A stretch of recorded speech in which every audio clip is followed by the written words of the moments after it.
In this video, I'm going to be talking about my experience upgrading from the original Sony A7C to the A7CR, and whether I think I made a good decision or the right decision.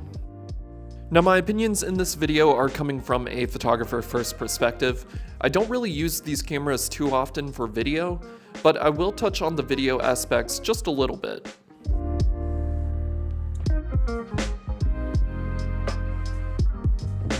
Now, the original Sony A7C is a camera that I fell in love with the first time I picked it up.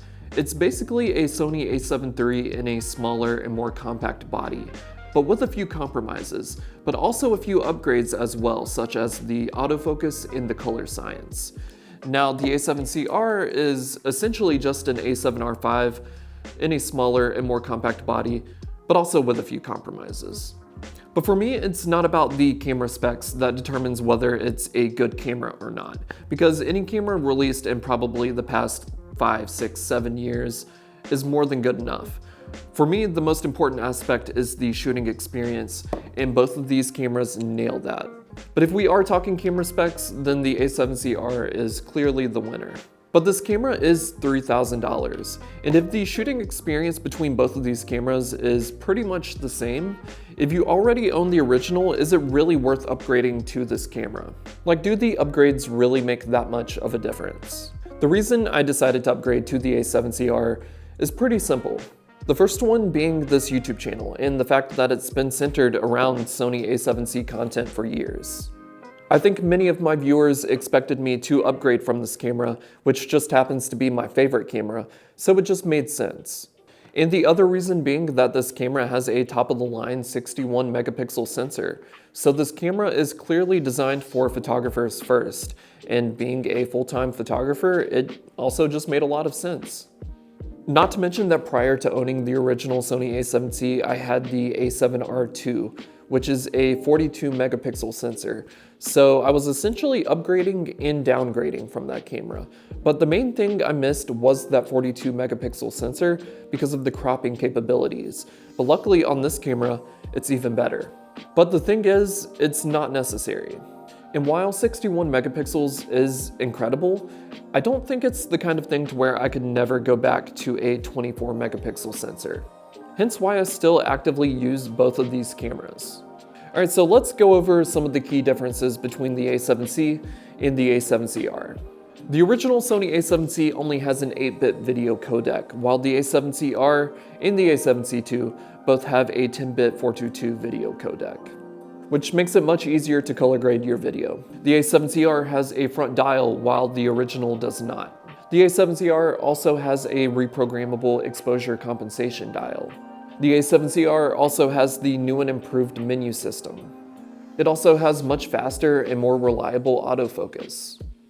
Now, the original Sony A7C does have good autofocus, but when you go back and forth between using both of these cameras, you do notice a big difference.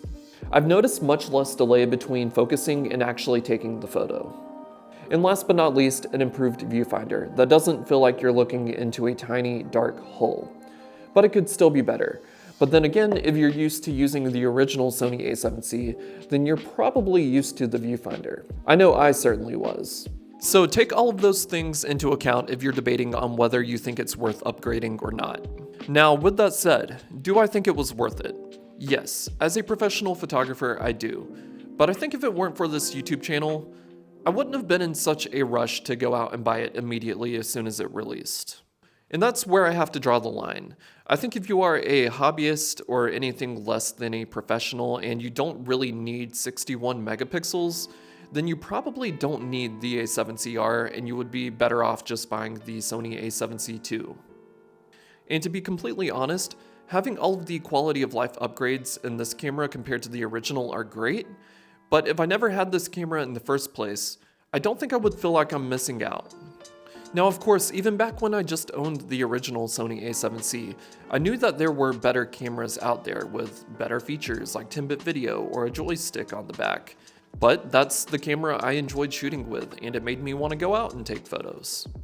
Now, my biggest concern going from the original A7C to the A7CR was whether this camera would be able to recapture that same magic that the original A7C did for me. And thankfully it did. But if you're in the position where you're looking to upgrade and you know you are going to regardless, or you don't own any of the A7C cameras and you're trying to make up your decision, I think the A7C II is probably the perfect middle ground that will probably be more than enough for most people, unless you just absolutely want to take the photos with the highest resolution possible. But I gotta say, I do really love this camera, and it packs a serious punch for being such a small camera. As always, if you guys have any questions, please leave a comment down below and I will get back to you as soon as I possibly can. In the meantime, thanks for watching this video. If you guys enjoyed it, please like the video and subscribe to help support me. And I hope I could inspire you guys to get out and take more photos. Go out and shoot.